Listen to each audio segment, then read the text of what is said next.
bien, bonjour Thierry. Bonjour Hervé. Alors on est là pour le Sénat souverain de Savoie Mhm. et on va d'abord voir avec toi qui tu es et qu'est-ce que tu es au sein de ce Sénat et pourquoi souverain et pourquoi Savoie. Ah, pourquoi souverain, pourquoi souverain? Pour me présenter, je pense que je peux commencer par souverain. C'est-à-dire que depuis mon adolescence, ma prime adolescence, parce que j'avais 13 ans, je me suis toujours considéré comme un être à part entière, en union avec l'humanité, avec tous les autres êtres, mais aussi différent.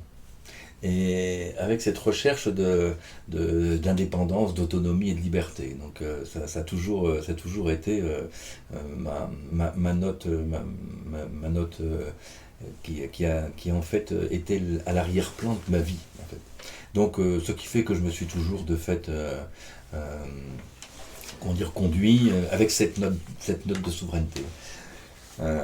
Dans le cadre de mes activités professionnelles, où j'ai été 30 ans dans l'éducation nationale, donc j'étais documentaliste d'enseignement privé, mais bon, sous tutelle de l'éducation nationale. Vous savez on était suivi par les inspecteurs d'éducation nationale. Personne n'est parfait. Personne n'est parfait, même si c'était privé. Et ensuite, bon, actuellement, je suis toujours enseignant, mais à mon compte, et puis investi, comme on va le voir, sur pas mal d'autres choses. Et avec cette note de souveraineté m'a conduit à défendre en fait mes collègues, y compris au Prud'homme quand j'étais prof, et ensuite m'a conduit aussi à animer et à cofonder la coordination européenne pour la liberté de conscience. Donc c'est ce qui m'a permis pendant une vingtaine d'années d'être un défenseur de la liberté de conscience en France, mais particulièrement autour des médecines alternatives, des pensées des pensées un petit peu aussi alternatives, différentes du système, différentes de la norme, et j'ai donc été amené à lutter en fait contre la normose. Parce que c'est un petit peu ce qui, même beaucoup aujourd'hui, ce qui caractérise notre société, avec justement cette histoire de normose démasquée et des muselières qu'on trouve aujourd'hui, qui est, à mon avis, pour moi, l'aboutissement de cette normose créée par une société malade. Une petite question, c'est tu défendais dans le cadre de la loi française ou européenne plus précisément? Alors là en l'occurrence, je suis né à Lille. Donc, j'étais donc dans le cadre de la loi française. Tout ce que j'ai fait en grande partie et depuis la loi française. En fait, on va être amené évidemment, c'est le sujet principal, à parler de la Savoie. Bon, en l'occurrence, je suis en Savoie depuis 1978 et je fais sans arrêt des allers-retours. Bon, j'ai une école, j'ai suivi une école de formation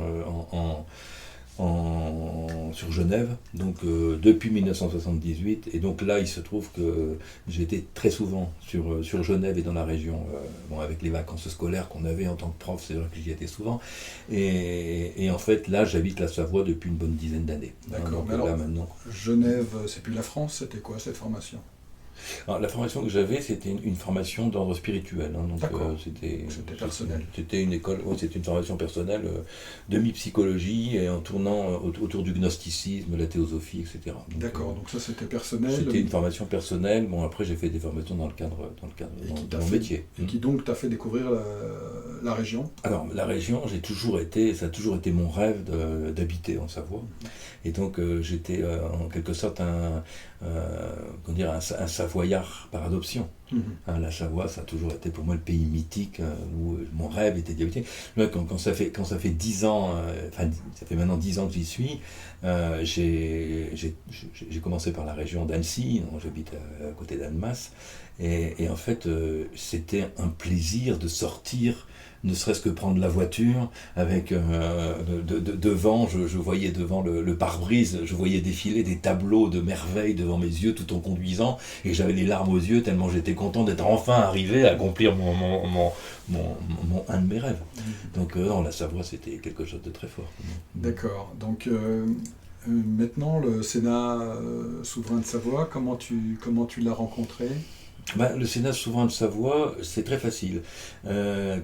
Comme j'ai toujours été, bon, j'ai pas expliqué aussi que j'ai été là et je suis toujours à la tête de ce qui est maintenant une organisation non gouvernementale, tout comme la précédente qui est devenue organisation non gouvernementale ECOSOC. Donc je suis responsable aujourd'hui d'ailleurs 3, parce que tout récemment je viens d'en acquérir, on m'a proposé un autre poste, donc en tant qu'organisation non gouvernementale ECOSOC, ce qui veut dire que je suis régulièrement à l'ONU. ECOSOC, tu peux définir ECOSOC? ECOSOC, c'est économique et social, c'est-à-dire qu'on n'est pas dans une simple organisation non gouvernementale. On a une voix consultative à l'ONU, donc on est reconnu par les instances onusiennes, ce qui est quand même quelque chose de pas évident. La première organisation de droits de l'homme que j'ai cofondée et présidée pendant 15 ans, on a mis 4 ans pour avoir l'obtention du truc ECOSOC. Entre New York et Genève, ça a été énormément de dossiers, beaucoup d'enquêtes.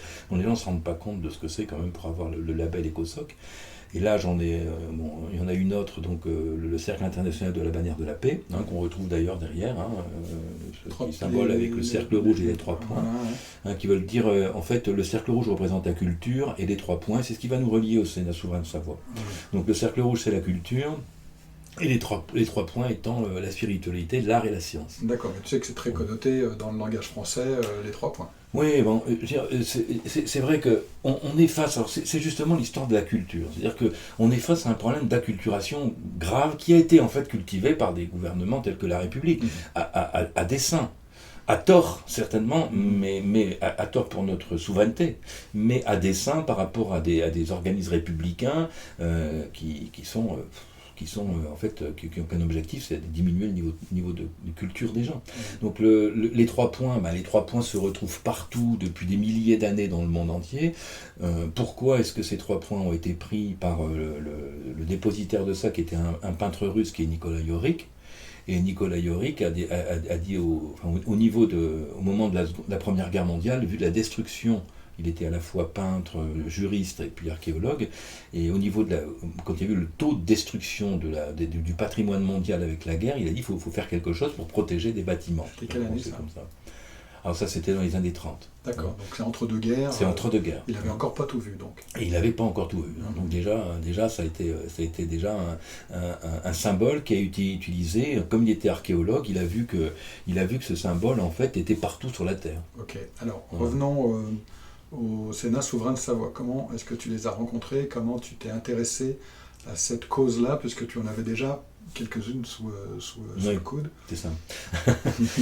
En fait, simplement, quand je suis arrivé ici, comme la Savoie était un de mes rêves que j'avais réalisé, et je suis toujours aussi heureux maintenant, il y a 10 ans après, en fait, je me suis inscrit auprès de structures, d'associations, de collectifs, etc., qui étaient sur la Savoie, qui luttaient pour la liberté de la Savoie, pour l'autonomie de la Savoie, et qui étaient là depuis soit une quinzaine, voire une trentaine d'années. C'est quoi le moteur pour aller voir ces gens-là? C'était que j'avais envie de faire quelque chose pour cette Savoie. Je savais que la Savoie, il y avait un problème. D'accord. Sur le plan juridique au niveau international, et je savais que la Savoie n'appartenait pas à la France. Mais c'était encore, il y a une dizaine d'années, relativement flou quand je suis arrivé, parce que j'avais autre chose à faire. Et puis, c'était flou pour toi ou flou pour eux? C'était flou pour moi, pas flou pour eux. D'accord. Et enfin, flou pour les organisations qui étaient là, oui, c'était encore un peu flou, mais beaucoup moins que pour moi. Alors aujourd'hui, puisque tu nous précisais pourquoi ça n'est plus flou pour toi? Alors pourquoi ça n'est plus flou? Parce que quand j'ai suivi différents groupes, et quasiment tous les groupes qui travaillaient là-dessus, je suis allé à leurs réunions, je suis allé les rencontrer, je les ai reçus à la maison, etc. Et c'était soit de la politique, c'était soit pour lutter au sein de la République française contre la République française. Enfin, je veux dire, c'est des choses qui n'allaient pas. Et puis j'ai fini par dire ça peut pas marcher comme ça. Je veux dire, on est en dehors de la France, on peut pas utiliser les structures françaises pour être en dehors de la France, qu'est-ce qu'elle n'est pas. Donc, on ne fait pas une association de 1901 pour lutter, pour revendiquer la Savoie. Autre problème aussi, c'est qu'on était dans une revendication souvent d'autonomie, comme les revendications du Pays Basque, la Bretagne, les Catalans, etc. Donc c'était pas notre problème. Ça, je le savais, j'avais suffisamment lu dessus, puis entendu certaines personnes. Donc je ne trouvais pas comment faire. Et en début de cette année, de nos confrères sont arrivés en me disant voilà, on vient de telle association que je n'ai pas envie de citer, et on a eu l'idée de faire un Sénat souverain de Savoie depuis l'année dernière, mais donc en début 2019, mais on a besoin d'un leader, on a besoin de quelqu'un qui est un porte-parole, parce que bon, nous on sait faire d'autres choses, mais ça on sait pas faire, et comme c'est ton job et que tu as été dans les différentes instances internationales, tout ça, on t'a vu fonctionner, tout ça, on sait que tu as des droits de l'homme, etc. Donc est-ce que tu peux venir nous aider? Et ça s'est passé en une demi-heure. C'était en janvier de cette année 2020, et en fait, j'ai dit mais vous faites quoi? Encore une association de plus? Je dis oh, non, ça va, c'est bon, mais non, c'est un gouvernement provisoire. Bon. Et là, je les ai regardés, et là je me suis dit ok, là je marche. Et en une demi-heure j'ai dit ok, je vais avec vous. Par contre, il faut organiser tout ça, faire un site, des vidéos, enfin, etc. Okay. Donc, revenons sur ce gouvernement provisoire. Comment ils arrivent à affirmer cela, et comment toi tu peux affirmer cela? Bon, alors, là ça a été, quand je dis c'est très facile, parce que on sait, et c'est ça le côté miraculeux de l'affaire, c'est qu'en fait, nous savons très bien, et grâce au travail de chercheurs antérieurs, donc depuis les années 90, on a mis à jour quelque chose d'énorme. C'est que on sait tous que la France a été annexée de façon absolument indigne et irrespectueuse en 1860. C'est parce que nos livres d'histoire racontent. C'est certainement parce que les livres d'histoire racontent, bon, en tant qu'enseignant, j'ai bien vu comment c'était.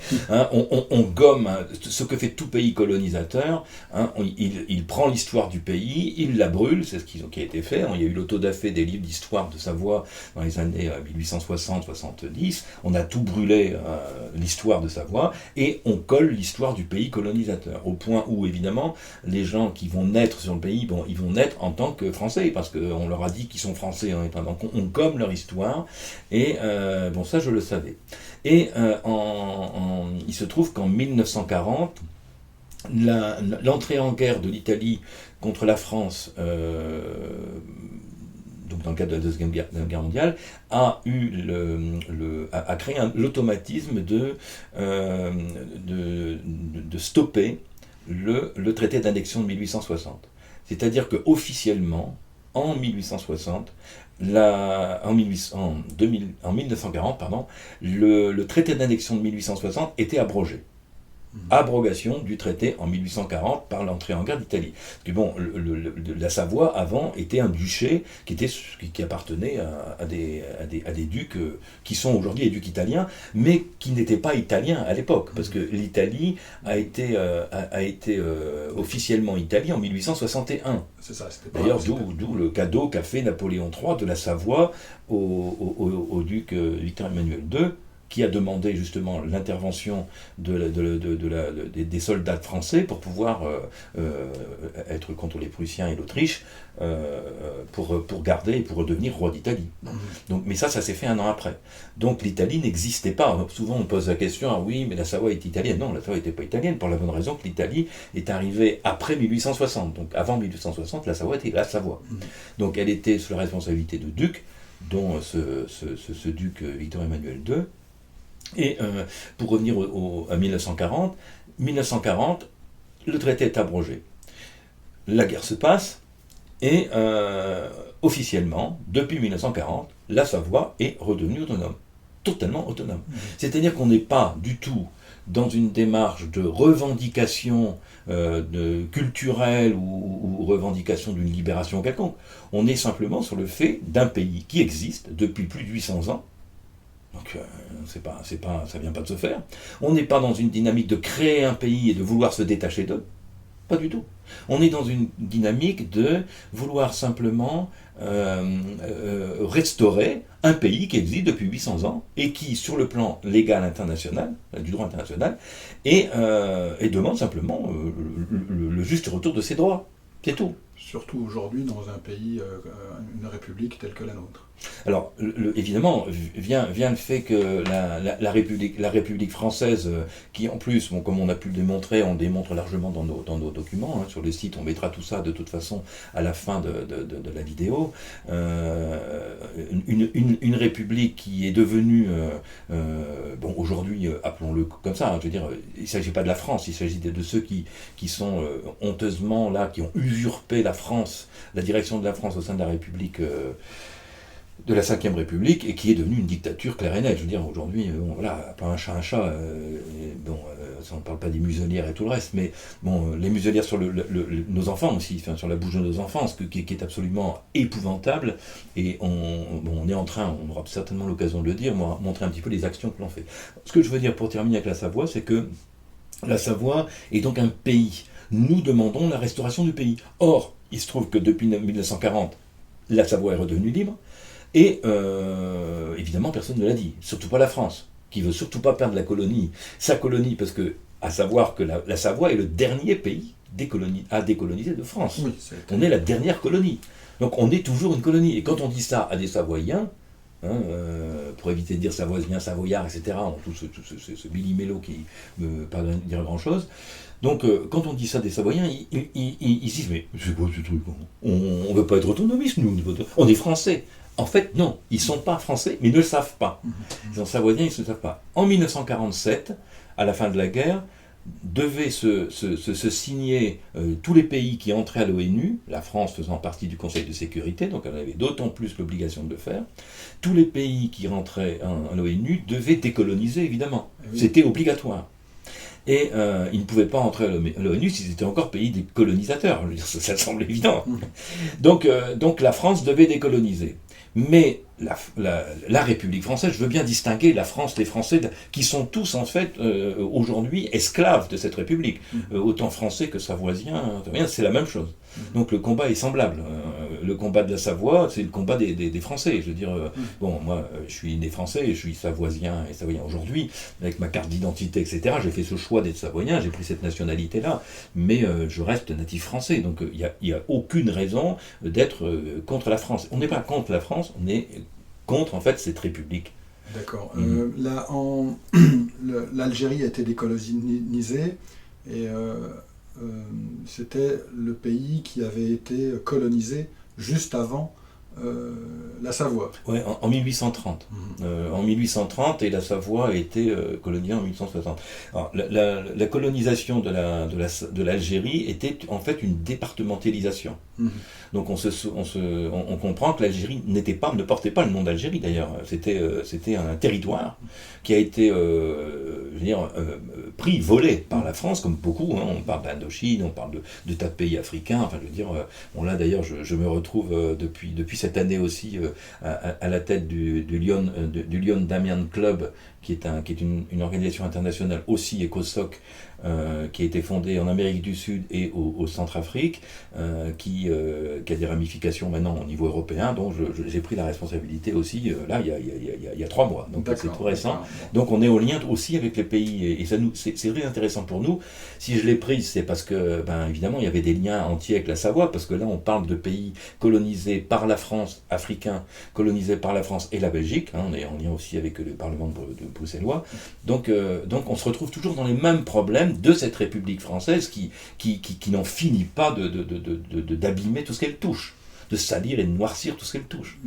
Donc on parlera peut-être des réseaux de pédophilie, mais je veux dire, bon, c'est quelque chose de dramatique. Donc en fait, là, en 1947, la France, elle veut surtout pas perdre la Savoie, parce que bon, la Savoie, c'est quand même le département Savoie-Haute-Savoie, le département et comté de Nice, département qui est le plus riche de France après Paris intramuros. Donc c'est 40% des réserves d'eau pures. C'est entre 40 à 80 milliards en fonction des estimations et de ce qu'on fait rentrer dans la balance de recettes pour la France. Alors une autre question, donc ces gens du Sénat souverain de Savoie, ils viennent te voir, tu me dis en une demi-heure c'était fait. Et après, donc comment se situe ton engagement ? C'est-à-dire comment tu en es arrivé à arriver à être, comment dirais-je, le représentant? C'est quoi l'intitulé de de ton, de ton job dans le Sénat souverain de Savoie et pourquoi, enfin, comment tu l'as pris en main et qu'est-ce que tu as commencé par faire directement? Alors, la première chose que j'ai commencé par faire, et je termine juste ce que je disais justement pour expliquer, donner un peu de l'eau au moulin à ta question, c'est qu'en fait j'ai pris conscience de la réalité juridique des documents, etc., qu'en 1947, la France n'a pas signé l'abrogation du traité. Elle a fait semblant de rien. Et en faisant semblant de rien, elle disait, voilà, on n'en a plus parlé, on n'en parle pas, et puis on met ça sous le boisseau, comme elle fait très souvent. Enfin, alors, une petite détail. Donc, pour être à l'ONU, la France aurait dû abroger cette colonisation. Voilà, elle aurait dû. Et donc, aujourd'hui, d'une certaine manière, elle n'aurait pas sa place à l'ONU? Quelque part, on peut remettre en cause sa place en tant que pays, ni à la fois à l'ONU et au Conseil de sécurité. D'accord. En fait, donc pour terminer avec ça et répondre à ta question précisément, c'est que à partir du moment où j'ai compris ça et où j'avais eu l'assurance de ça, la première démarche qu'on a faite, ben donc ça a été redécouvert dans les années 90, comme je le disais, et là on a remis tout et donc grâce au précédent mouvement avant le gouvernement provisoire, et que nous dirigeons, et en fait là on a pu effectivement commencer à faire les premières actions, parce que le Sénat souverain de Savoie a été en fait, comme c'est marqué sur notre site, sur nos sites, on en a plusieurs, et bien c'est bien précisé que le Sénat souverain de Savoie, pourquoi Sénat souverain de Savoie déjà ? C'est que c'est le titre qui était donné à la Savoie en 1559. En 1559, donc on est au mi-XVIe siècle, la Savoie existant bien réellement, le duché de Savoie s'appelait Sénat souverain de Savoie, dit 3S. Nous, souvent, on se présente comme étant 3S. Et donc on a repris l'existence historique du mot, qui en fait correspond à un gouvernement national de transition. Ce que nous avons mis en place. Donc nous avons pour ceci une saisine à l'ONU qui a été déposée par maître Fabrice Bonnard, qui aujourd'hui est appelé l'avocat de la Savoie, qui est évidemment totalement avec nous. Bon, on a un conseil juridique qui est assez puissant, avec maître Eliatem, avec Carla Podkop, et puis des avocats locaux, je pense à Jean-Pierre Joseph, etc. Mais il y a un conseil juridique qui tient la route, vraiment, et d'avocats, y compris de réputation internationale. Donc on est dans une démarche qui est légaliste sur le plan du droit international. On n'est pas du tout dans une démarche locale, comme il y avait avant, qui était nécessaire, parce qu'ils ont fait effectivement remonter certaines choses. D'accord. Donc maintenant, la première chose que j'ai faite, c'est dire, ben voilà, on va contacter tous les groupes. Donc, première chose qu'on a fait, c'est qu'on est allé voir tous les groupes locaux qui ont travaillé les uns et les autres pour la Savoie, des amoureux de la Savoie, etc., mais qui n'étaient pas dans cette dynamique. Nous savions que de par la saisine, le dépôt de saisine le 20 novembre 2015, le gouvernement de Savoie était officiellement déposé sur le plan des instances internationales. On a tout de suite recontacté Fabrice Bonnard, qui était à l'origine de ce travail, qui a évidemment, sur l'instant même, dit oui, je viens. Il est trop content de voir qu'il y avait effectivement enfin un gouvernement provisoire qui était installé, et évidemment, il y est venu, et on a contacté les différents groupes. Dans les différents groupes, on a retrouvé peu de personnes qui voulaient nous suivre.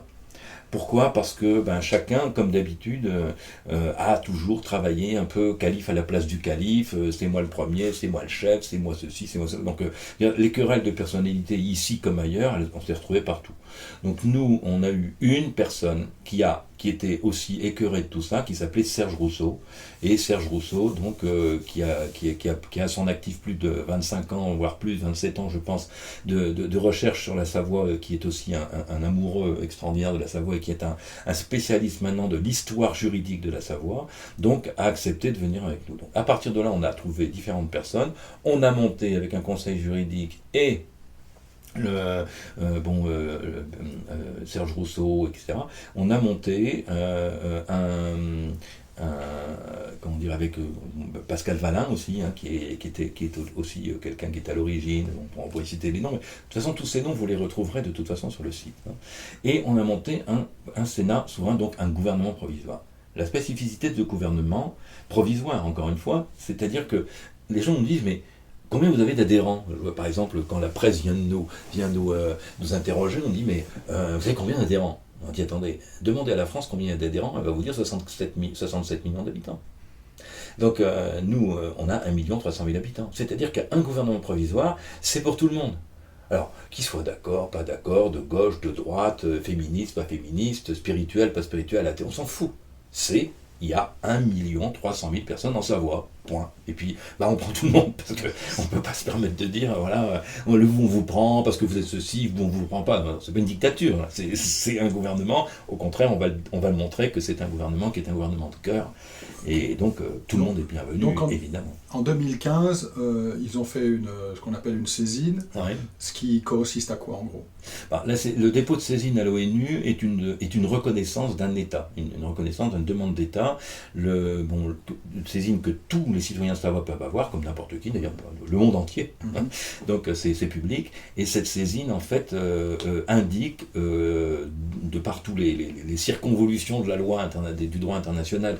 Alors, moi, je ne suis pas juriste, donc je veux dire, on fait appel à ça, un conseil juridique, donc chacun a son métier, et on explique en détail, sur, je ne sais pas, une bonne dizaine de pages, les tenants et aboutissants, le comment du pourquoi, en fait, de la demande de la restauration du pays de Savoie. Voilà, avec les faits historiques et les faits juridiques. Alors, la réponse, pour l'instant, la réponse, pour l'instant, c'est un acte qui a été accepté, qui est dans les fonds, les clous. Maintenant, la deuxième démarche, c'est de saisir la Cour internationale de justice.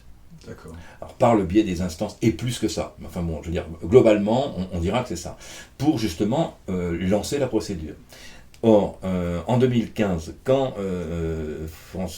Fabrice Bonnard a fait cette déclaration, cette saisine, eh bien, il était assuré d'avoir une somme conséquente, qui s'élevait à peu près à 60 000 euros, pour pouvoir lancer la procédure. Parce que bon, c'est des procédures qui sont internationales, c'est des procédures qui coûtent très cher, et on est à plus de 150 à 200 000 euros, en fait, une fois que pour faire en sorte que la saisine aboutisse. Donc là, il faut quand même trouver. Il fallait un minimum de 60 000 euros pour lancer la saisine. Elle était normalement acquise par quelqu'un dont je citerai le nom, qui est dans la région de Courchevel, et qui en fait n'a pas tenu sa parole. D'accord ? Donc au moment où il a eu un cadeau fiscal très important, qui s'élevait à plusieurs centaines de millions, et ce personnage n'a pas tenu sa parole au moment où il y a eu ça. Ce qui fait que Maître Fabrice Bonnard s'est retrouvé à ne pas pouvoir continuer la saisine. D'accord. Ce qui ne l'a pas empêché de travailler entre-temps sur d'autres pistes, parce qu'il n'y a pas que la piste locale, il y a des pistes internationales. Donc il a travaillé, et depuis 5 ans, donc il a continué à monter le dossier parce qu'il y croyait toujours, même si lui il n'avait pas ces 60 000 euros à l'époque pour pouvoir faire ce travail. Puis bon, je veux dire, c'est un avocat, c'est au peuple de Savoie quand même de payer sa libération, c'est pas à l'avocat de payer son propre travail. Donc là, pour ça on dit oui, mais il y a eu la saisine qui est déposée, qu'est-ce qui s'est passé depuis 5 ans? Non, il s'est passé, ça sert à rien. Non, pas du tout. Le travail a été fait, maintenant on peut la reprendre. Donc cette saisine, maintenant évidemment on continue, donc c'est ce qui explique pourquoi quand on l'a contacté, il a dit je vous bénis enfin, parce que il y avait une vingtaine d'années de travail derrière quand même, donc 20 ans de travail qui ont été coupés net au moment où on pouvait engager la saisine auprès de l'ONU, paf, l'argent, et puis de compte fait il a été victime d'une traîtrise, appelons-le comme ça, c'est la réalité. Donc là, est-ce qu'il y a une démarche juridique pour récupérer l'argent ou récupérer la... Ça, c'est dans les clous. C'est dans les clous. Voilà, c'est dans les tuyaux, comme on dit. C'est sûr que là, quelque part, la traîtrise va être montrée au grand jour, ça c'est sûr. Donc, c'est l'époque. C'est l'époque. Ouais, je pense qu'on est effectivement dans l'époque de l'apocalypse. Les choses ont l'air. Ce qui explique que beaucoup de personnes ici en Savoie aussi, qui ont des postes à responsabilité, sont en train de se gratter la tête gravement en disant oh là là, qu'est-ce qui nous arrive? Parce que non seulement ces personnes-là qui dirigent la Savoie savent clairement qu'ils trahissent la Savoie, parce qu'ils savent clairement que la Savoie est libre. Depuis 1940. Ils le savent. C'est un peu comme l'Islande face au Danemark, en gros. Par exemple. On en est là. Oui, oui. Donc là aujourd'hui, on a mis sur pied donc, le gouvernement de Savoie. Le gouvernement de Savoie est divisé en 3 parties. Il y a un conseil national, dont je fais partie, on est une quinzaine de personnes, qui est en fait en même temps un conseil d'éthique. C'est-à-dire que nous, le conseil national est garant de la constitution de Savoie. Alors, constitution de Savoie, qui existe, qui a été retravaillée, qui existait avant 1860, donc on a repris le travail de 1860, et avec évidemment une actualisation 150 ans plus tard. Donc, mais cette constitution est provisoire, c'est-à-dire qu'on est dans le cadre d'une constitution provisoire qui va être, c'est un projet de constitution provisoire exactement, qui est, une fois que la Savoie sera officiellement annoncée, ce qui ne saurait tarder, eh bien, parce que les négociations sont en cours, etc., on ne peut pas tout dire comme ça, mais les négociations sont en cours, c'est des faits juridiques, on ne peut pas, évidemment, vous savez qu'on ne peut pas tout dévoiler, et nous avons des liens très importants, très proches, avec des différents pays, dont les grands pays dont on entend beaucoup parler en ce moment. Donc les contacts diplomatiques sont vraiment... Sachant que nous sommes le 5 décembre 2020, et que l'actualité est chaude. Voilà, l'actualité est très chaude et évidemment nous sommes très en lien avec ce qui se passe dans tout côté juridique, contre l'État profond et donc je pense que vous savez très bien, vous direz bien à qui je veux faire allusion, mais pas qu'au niveau des États-Unis, aussi dans différentes régions, y compris en Russie, etc. Nous avons des contacts très très proches parce que nous sommes une nation. Donc aujourd'hui nous n'intervenons plus en tant que association, collectif, etc. Nous sommes la nation de Savoie. C'est tout. Donc la deuxième partie... Je t'ai coupé, voilà. Je finis là-dessus, c'est que donc, il y a une première partie, c'est un conseil national. Il y a une seconde partie qui est le conseil juridique, qui est assez important maintenant, et beaucoup de personnes veulent nous rejoindre. Et il y a une troisième partie qui est la partie du peuple de Savoie, parce que le gouvernement provisoire de Savoie, comme un conseil national de transition, etc. en France, il est là pour le peuple, il n'est pas là pour lui. Donc il n'y a pas de prise de pouvoir dans l'histoire. Donc il n'y aura pas de président, il n'y a rien de tout ça, on dirait c'est qui le chef, il n'y a pas de chef. Il y a des responsables. Bon, moi j'ai ma fonction. C'est vrai qu'on me voit peut-être un peu plus souvent. Parce que en tant que porte-parole, le porte-parole, c'est lui qui parle. Donc bon, il y en aura d'autres d'ailleurs. Il y en a d'autres qui vont se présenter parce qu'on ne pourra pas tout faire tout seul avec un. Et dedans, il y a d'autres personnes qui font d'autres tâches. Il y a plein de responsabilités. Chacun la sienne. Et donc on est un groupe, donc il n'y a personne qui dirige quoi que ce soit, nous sommes un groupe, donc à l'image de ce qui est aujourd'hui, non plus la fonction pyramidale, mais la fonction circulaire, donc nous travaillons tous ensemble. Un collectif. C'est un collectif de gouvernement. Et autre chose, donc nous sommes tous en tant que responsables du Conseil national, parce que le Conseil national, il faut bien se rendre compte que ce sont des gens qui bossent tout le temps. Attention, on n'est pas là, là, ne serait-ce que le temps qu'on passe à faire des vidéos, puis toute l'équipe de montage, parce que derrière et devant moi, il y a pas mal de personnes. Donc c'est des gens qui se mobilisent, pour l'instant totalement pour rien, bénévolement parce qu'ils y croient, parce qu'ils ont la foi dans ça. Mais c'est un travail qui nous demande un sacrifice énorme. On n'a rien en retour pour l'instant, matériellement parlant. On a du bonheur de se retrouver ensemble et de lutter pour une vision extraordinaire, l'idéal. Mais il n'empêche qu'aujourd'hui, nous sommes dans une dynamique où on donne énormément de notre temps. D'accord. Alors, tu parlais de vision. En gros, en fait, c'est un pays qui va incessamment sous peu, et même avant, exister comme une page blanche. Oui, comme une page blanche qui est à écrire aujourd'hui. Et c'est justement, ta question est forte à propos, parce que je parlais de la troisième partie du Sénat. La troisième partie, c'est qu'en fait, il y a ce qu'on appelle les commissions. C'est-à-dire que tous les citoyens de Savoie, quels qu'ils soient, on ne cherche pas à savoir s'ils sont, encore une fois, bleu, rouge, blanc, jaune, de droite, de gauche, on s'en fout. Tous les citoyens de Savoie, à partir du moment où ils ont leur résidence en Savoie, principale, peuvent intervenir dans le cadre d'une commission. Et commission, c'est sur tous les sujets, que ce soit l'éducation, la santé, la justice, la sécurité, les transports, enfin, tout ce qui compose un pays. Et donc, on les appelle à rejoindre ces commissions en fonction de leurs compétences. Donc là, actuellement, on ne cache pas que la commission la plus importante pour l'instant, c'est la commission de l'enseignement. enseignement, et les commerçants aussi commencent à gonfler les rangs. Pourquoi? Parce que, évidemment, avec le scandale de la pose des muselières sur le visage de nos enfants, bon, les parents commencent à en avoir plus qu'assez. Il y a des plaintes qui sont déposées, justement, à ce propos-là, je peux en parler, j'en parlerai après. Par contre, le Sénat de Savoie, donc du coup, en tant que gouvernement, est partie civile dans toutes ces affaires. Et doit le devenir parce qu'il défend ses citoyens. C'est-à-dire que le Conseil juridique, avec le Conseil national, défend tous les citoyens de Savoie. Donc un citoyen de Savoie qui est abîmé par la République colonisatrice, il y a le Sénat souverain de Savoie qui intervient pour défendre ses citoyens en attendant que la République française retourne dans ses frontières. Donc aujourd'hui, l'un des plus gros travaux, et c'est pour ça qu'on fait des vidéos, l'un des plus gros travaux, c'est de faire prendre conscience de ça à tous les citoyens de Savoie. Leur dire, vous êtes dans un pays où vous n'avez plus à obéir à la République française. Toutes les actions de la République française, de l'administration française, sont illégales sur notre territoire. Je veux dire, c'est cette conscience-là qu'il faut prendre. Une verbalisation d'un agent de la République française est illégale.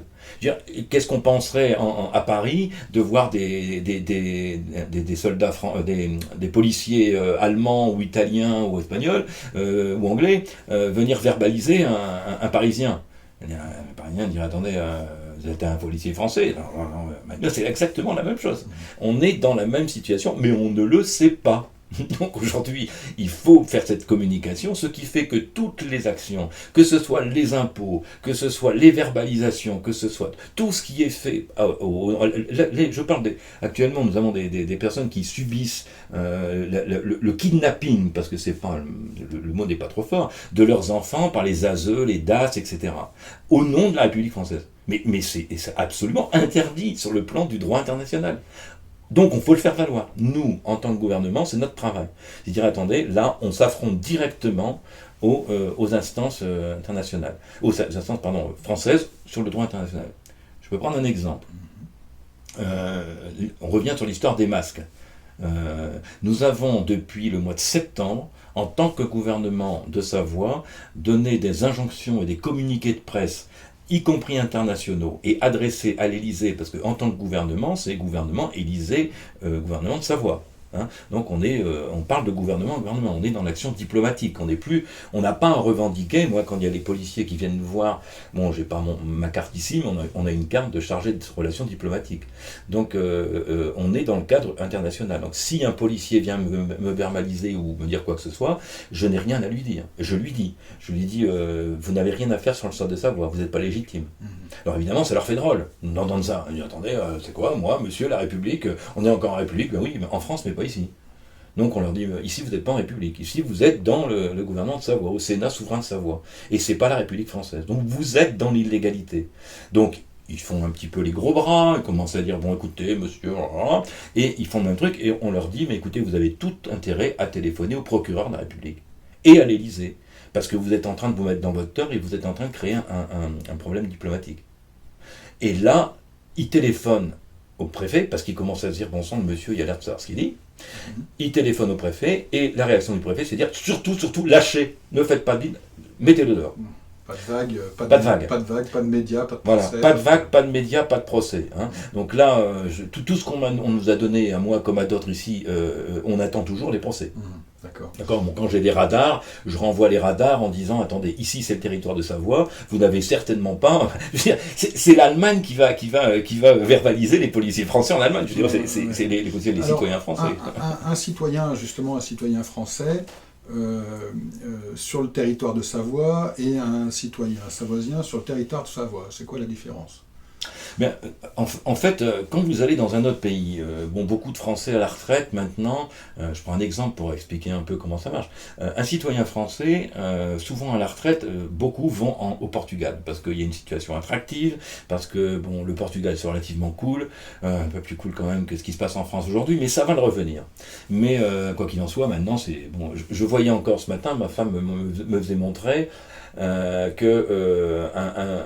médecin niçois vient de se faire verbaliser à 135 € pour aller à son cabinet faire ses visites. Non mais je veux dire, on en est où? Je veux dire, voilà la France, à force de vivre ce genre de trucs... 135 €, ça dépend si c'était en ville ou sur l'autoroute. Voilà, alors là, c'était en ville, parce qu'il devait normalement, je ne sais plus pourquoi, il n'avait pas le droit d'aller à son cabinet, qui je ne sais pas où était, mais enfin, quoi qu'il en soit, le mec, pour aller au boulot dans son cabinet médical, il s'est fait verbaliser de 135 € parce qu'on lui dit qu'il n'avait pas le droit de dépasser.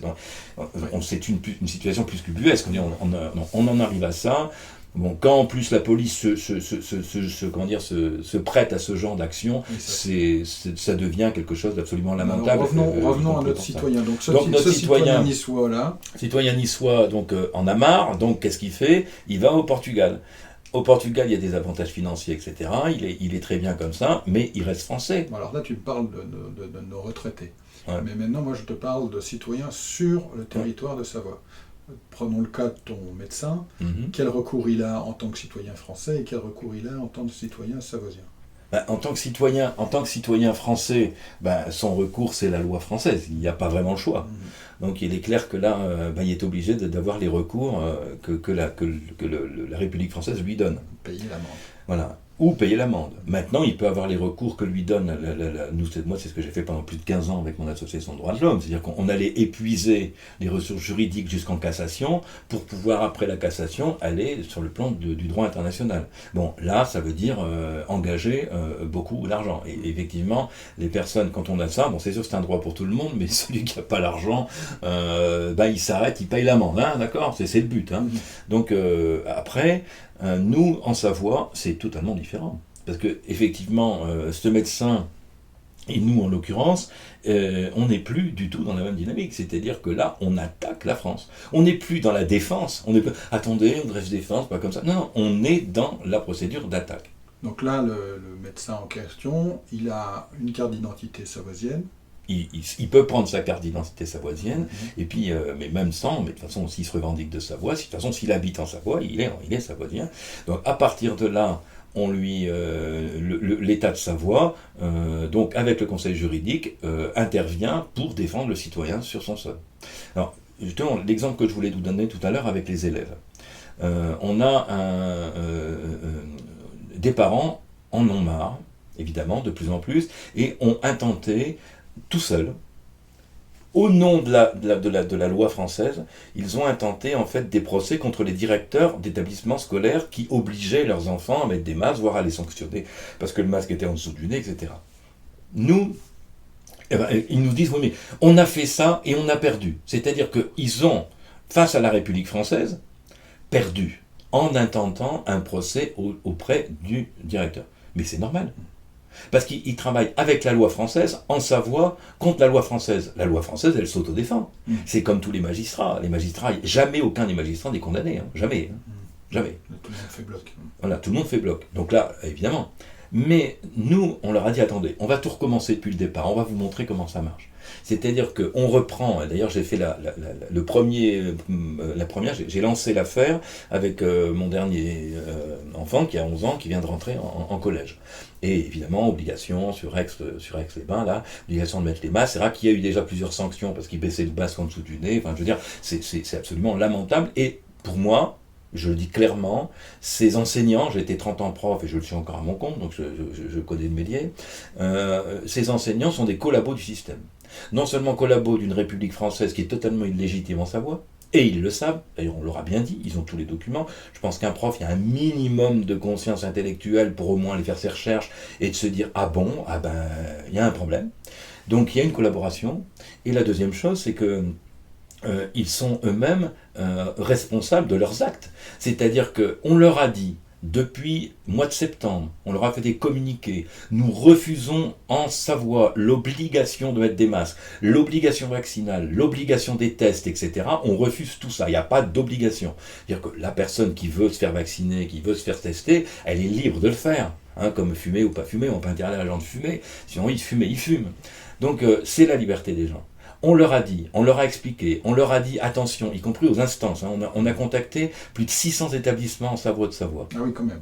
Oui, ça a été un gros. On les a tous contactés, d'accord? Donc que ce soit les écoles, les collèges, les lycées et les universités. On a contacté les directions scolaires. On leur a dit attention, il va se passer ça. Si vous ne faites rien, attention, regardez bien le comité juridique que l'on a, si vous ne faites rien, l'État de Savoie vous attaquera. Évidemment, ça a été oui, parce que les gens ne se rendent pas compte. On n'a pas des adhérents, on a la population. C'est totalement différent. D'accord. Donc c'est pas une association de Savoie qui les attaque, c'est le droit international. À partir de là, on leur a dit attention, là maintenant ça va tomber. Et ils ne nous ont pas répondu. Silence total, mépris total, comme d'habitude. Ils ont été derrière, en fait, leur gouvernement. Le problème, c'est que leur gouvernement est illégitime en Savoie. Et même en France d'ailleurs, mais ça c'est un autre problème. Le gouvernement étant illégitime ici, donc on a entamé notre première action juridique. C'est moi qui l'ai posée il y a 2 jours, avant-hier. Donc j'ai intenté un procès en pénal. Hein, on n'est plus en civil, là, c'est la prison, d'accord. Un procès en pénal auprès du directeur d'établissement de mon fils, qui est amené à être produit sur toute la Savoie pour mise en danger de la vie d'autrui. Et tout le reste. Faire une jurisprudence. Voilà. Ça fera une jurisprudence. Mais le problème pour eux, c'est qu'on ne l'a pas intenté sur le plan de la loi française. On le fait en tant que gouvernement provisoire, dépendant de la juridiction internationale. C'est-à-dire que ces directeurs d'établissement se disent « Ah ben oui, mais on va voir avec notre hiérarchie. » Non, vous avez obéi à des actes illégaux. Vous avez le devoir, l'obligation, selon la loi du 19 juillet 1983, de dire non à des actes illégaux. Que ce soit les forces de police, que ce soit toute force d'administration française sur le territoire français, tout comme encore plus sur le territoire de Savoie, ont l'obligation de dire non. C'est une obligation. S'ils n'ont pas pris conscience que mettre un masque toute la journée à des enfants et que ça c'est illégal, je veux dire, qu'est-ce qu'ils foutent en tant que prof ? Qu'est-ce qu'ils foutent ? À part de la collaboration, je ne vois pas ce que c'est. Donc, pour moi, c'est des collabos du temps de la guerre. Hein, je pose une accusation très très dure. À court terme, ils harcèlent les enfants. C'est un harcèlement en plus. Les enfants ont des punitions parce qu'ils baissent, parce qu'ils demandent simplement de respirer. Non, mais, et c'est les enseignants qui eux-mêmes font ce job. Donc on leur a fait une procédure qui va apparaître sur notre site. Hein, donc on a un texte procédurier qui est une plainte pour harcèlement et puis mise en danger de la vie des enfants. Donc en fait nos citoyens savoisiens ont des recours possibles, ont des moyens possibles. On va bientôt faire une pause. Simplement, sur le site, il y a quelques exemples de plaintes et d'aboutissements de plaintes. Est-ce que tu as des exemples à nous donner ? Voilà, alors pour avoir toutes ces informations-là, effectivement, vous allez sur le site, dans la partie dossier juridique, et vous allez voir toutes les actions juridiques qui ont été faites, à la fois au tribunal d'Albertville, comme celui de Chambéry, sur Annecy, Thonon, etc. Toutes ces actions sont présentes. Vous avez les attendus de jugement, et les courriers que l'on fait, les communiqués de presse que l'on a donnés, par exemple au niveau du traitement de la chloroquine, par exemple. Nous, on dit que le traitement de la chloroquine doit être ici aussi. La plainte dont je vous ai parlé au niveau des établissements scolaires, donc tout ce qui est les documents qui sont faits à destination de tous les citoyens de Savoie sont là. Donc aujourd'hui, face à la France, on doit dire non et on a tous les moyens de le faire. Cette plainte dont je viens de parler va être faite au niveau collectif, donc on va faire, pour l'instant on est démarré tout seul, parce qu'il faut bien démarrer, mais on va faire ça au niveau collectif. Donc on aura une plainte collective contre l'institution française qui risque de poser de gros problèmes auprès des chefs d'établissement, et y compris des enseignants qui ont fait ça. Attention, là on est dans une plainte pénale, on n'est plus du tout avec un plan international. Alors avant qu'on termine cette partie-là, qu'est-ce que tu proposes aux citoyens savoisiens maintenant qui viennent de t'entendre et d'écouter cette vidéo? Qu'est-ce qu'ils peuvent faire là à court terme s'ils veulent rejoindre le Sénat souverain de Savoie et avancer eux-mêmes dans cette direction? Alors, 2 choses. Je voulais juste, avant de répondre à la question, parler j'y réponds tout de suite, d'une autre action qui est faite en face du Conseil de l'ordre des médecins. Hein, donc qui est aussi en cours là maintenant, sur la même base, avec le gouvernement de Savoie en tant que partie civile. Donc ça c'est un deuxième point. Maintenant, qu'est-ce qu'on conseille ? Comme je le disais tout à l'heure, le Sénat souverain de Savoie, c'est Conseil national, conseil juridique et les commissions. tout citoyen qui est intéressé vient nous rejoindre, comme l'adresse est sur le site, avec le nom Sénat-souverain, non, excusez-moi, Sénat-Savoie, @protonmail.com. Donc facile, Sénat-Savoie, @protonmail.com. Mais vous avez l'adresse sur le site et vous dites voilà, moi je voudrais m'engager. Vous pouvez je voudrais prendre ma carte d'identité parce que donc on a les cartes d'identité derrière, carte d'identité et permis de conduire. Ça, vous avez le formulaire sur le site et vous pouvez rejoindre ou non, comme vous voulez, si vous avez un peu de temps. Et si vous avez cet idéal de faire une belle et grande Savoie, dont on aura peut-être l'occasion, parce que ce serait peut-être intéressant de parler de comment on envisage la Savoie maintenant, vous verrez, c'est quelque chose de fabuleux. Et en plus, chaque citoyen peut la prendre en main, c'est ça qui est extraordinaire. On est plus que dans le cadre du RIC, le fameux RIC des Gilets jaunes, du référendum d'initiative citoyenne. Donc là, on est où évidemment on appelle chaque personne, et vous l'avez ce pouvoir, c'est-à-dire venir dans ces commissions. D'accord. Bon, très bien, merci Thierry. Ouais. On te remercie pour le temps que tu nous donnes et puis on va se retrouver un peu plus tard pour un second thème sur une seconde vidéo. En attendant, j'invite tous les auditeurs et youtubeurs et autres visiteurs à rejoindre le Sénat souverain de Savoie par les liens qui vont se trouver en dessous de cette vidéo. Et puis de potasser un peu le sujet, aller un peu plus loin, et puis rejoindre si possible cette noble cause. Merci à toi Thierry. Merci, j'espère que la prochaine fois nous aurons l'occasion de parler de la Constitution, et vous verrez que c'est quelque chose d'absolument idyllique. C'est prévu. Merci.